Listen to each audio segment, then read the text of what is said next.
Hi everyone, this is KJP Vlogs, si Filipino reactor based here in Kingdom of Saudi Arabia, and welcome back to my channel. Agad-agad, gawa natin itong reaction video. Ang mga latest ganap, hindi ko assure kung latest ganap nga ba talaga ito ng Kim Pao for today's video, pero kahapon, na full talaga yung heart ko sa eksena talaga ni Kim. Nakita mo ba yung prod nila sa ASAP? Gumawa ako ng reaction video nun. Nakakaloka talaga. Alam mo yung ang ganda ng kanta actually, NVMD, Nevermind, ang title nun by, Denise Julia or Julia Denise, hindi lang ako sure. But nevertheless, tanong ko lang sa inyo, wala na bang ganap ang Kim Pao for today's video? Like, ano na lang, wala na silang mga fiesta-fiesta na pupuntahan and whatnot. So, yeah, without further ado, gawa natin yung reaction video. From Darin to Bestie. Malapit na po. It's on May 29. Good luck, Darin. 2050. Kaya mo yan. Celebrate the 10th anniversary of our Asia's Pop Heartthrob in the upcoming D10 concert. This D10. June 1 na po yan at the Smart Araneta Coliseum. Good luck, Bestie! Bestie. Bestie talaga sila, no? Ay, Diyos ko, wait lang. Tawang-tawa ako dito kahapon. Ang gulo-gulo talaga nila sa ASAP. Diyos ko. Di ba may show sila sa Canada? Silang tatlo? Tama ba ako? Di ba? May show silang tatlo. Gulo-gulo talaga ako sa kanila dito kahapon. Mo request of oxygen? Hoy, grabe ka effortless din. Tignan mo, Diyos ko. Binuangan ang ginabo ang sayaw. Pang Hollywood ang sayaw. Ah. Grabe kayo din. Pang Hollywood. Hollywood. Pero salamat kay mga miga, mga bistak na nag-interview sa kuha. Mga miga. Yes, pasalamatan natin ang Dina, Diyos ko. G and Angie. Si Melay. Baka natin kapatid ang iyong ko-auntie, Melay Kanti. Ko-auntie. Salamat kayo kay nag-uban talaga, nagsama-sama ang mga misdak talaga. Sasabog talaga ang stage ng asa. Oo. True. True. Si Maymay. Kanina yun ang pinakatinuod yun te. Ikaw ang aming leader sa kagandahan. Ikaw ang among auntie. Ikaw ang auntie. Kagupahan. Yay! Kagupaan. Asia's Comedy Queen at ang aming Wow, Asia's Comedy Queen. Ako ang tanong. Di mo kaya. Mga kabisayaan. Kaya baka magalit ang mga kabisayaan. Ako ang leader sa kagandahan na buang. Buang naman siguro ko sa Milay, si Maymay at si Kim. Ganun din ako. Ang gulo-gulo talaga nila, Diyos ko. Nakakaalam ito Pag may concert silang tatlo, Diyos ko, ewan ko lang. May bagong show po ang ating kaibigan. Oo. Yes! Ah. Yan. Siya po yung host, nag-iisa. Sobrang proud talaga ako sa'yo. Si Melay Tukangka. sa ate, grabe katawan ako. Wow! Ano ko? Kaning duha, silang dalawa na guest na sila sa akin. Ito ang dahilan ko bakit ang dating guest. Ito ang dala, bakit this? Bakit tayo nagsisigaw? Bakit na nagsisigawan? Nagsisigawan nga sila. Anyways. Ay, dressing. Bel Mariano. Ang ganda rin. Wait lang, ang ano pala, ang ganda ni Bel, no? Wait lang, ang makeup artist pala ni Bel, si Jake Galvez. Kilala ko si Jake Galvez, pero tinanong ko ata sa isang reaction video ko kung tawag nito, kung kaano-ano ni kung sino yung guy doon sa TikTok compilation ko. Si Jake Galvez pala, hindi ko siya namukaan. Makeup artist pala siya ni Kim? Ay, hello! Ay, Diyos ko. Ito na tayo, sa Kim Pao na tayo. Diyos ko. Alam mo, napaka-secretive talaga nila eh. Napaka-secretive talaga nila. Napaka-low-key talaga nila. Walang lumalabas na any details. Walang lumalabas na any leak photos and everything about sa kanilang dalawa. Kasi imposible, nag-workout na kayo together. Hindi na nasundan yon. Imposible na nag-workout na kayo together, hindi na sundan yun. Sundan yun for sure, kasi nga lang masyado lang kayong low-key. Masyado lang kayong tago na hindi kayo mahuli-huli ng mga paparazzi. Diba? Kasi, dear, kung nagsama na kayong mag-workout sa abroad man o sa Pilipinas, sa abroad, ay, understandable yun eh, kasi dalawa lang kayo eh. So, basically, kayo lang talaga. Pero di ba nag-workout na din sila din sa Pilipinas, nag-jogging na din naman sila, imposible talagang hindi sila na, ulitin natin to ha, dito tayo, ganun, try natin ganyan, pero ganyan. Pero imposibleng hindi yun imposible nang hindi nila nagawa yun. Kaso nga lang, masyado lang silang low-key kasi masyado nang halata.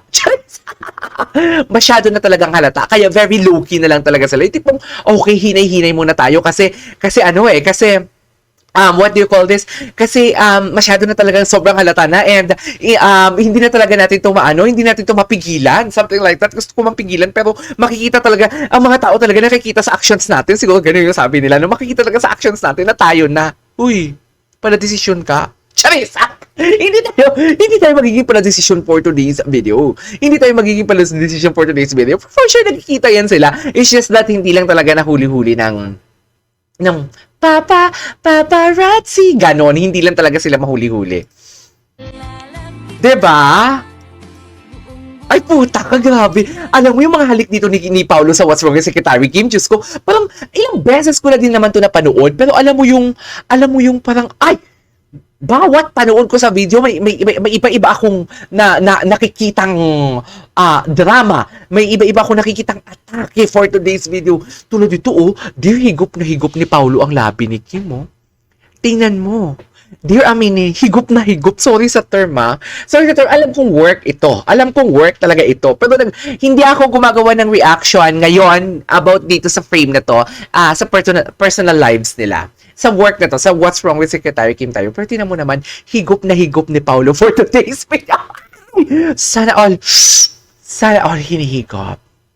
May humihigop na ba sa inyo? Charis! Sa mga mami natin dyan, may nahigop ka na ba? Charis! Press 1 kung nahigop ka na. Press 2 kung hihigupin pala for the days of video. Bakit ganun na reaction video natin? Hindi ganon. Diba?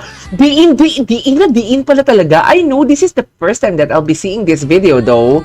Oo, kasi may ibang frame or I don't know, baka inedit lang nila. Pero higop na higop talaga, be.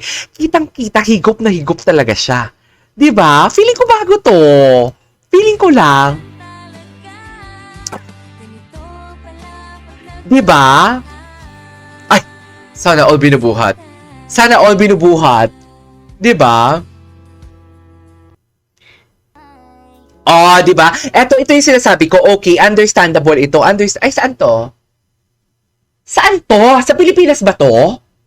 Sa Dubai siguro to. Sa Dubai to, oo. Kasi yan yung suot nila, di ba? Okay, understandable na mag-workout sila dito kasi dalawa lang sila.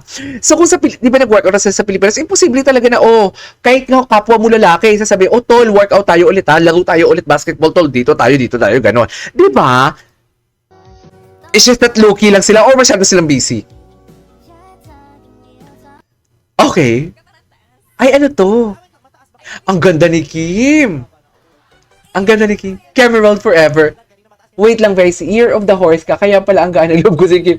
Is this the first? Ay, siya pala. Sobrang siya pala yung first, no? Taray, she made history. Ang ganda ni Kim. Ang ganda ni Kim. Gandang bagets. Bungis-ngis na pala siya, no? Parang liit. Kabayo. Kabayo naman pala.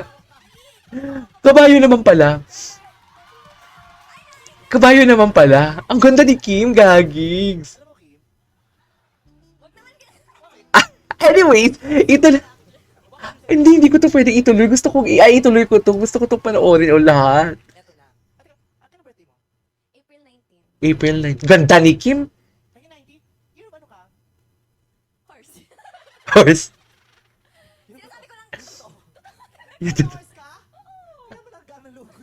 Yeah. Totoo yun ang horse. 1990 ka pinanganak. Ilang taong ka pala? 1986 kasi ako eh. Year of the ano ka? Eddie Horse din. Eddie Horse din. Hindi ako year of the horse. Look of the horse. Okay. Balita ko. Okay, anyways, ituloy natin yan mamaya. Gagawa pa tayo ng isang reaction video. There you go guys. That is our for today's video. This is KJ from Vlogs and see you on my next vlog. Bye!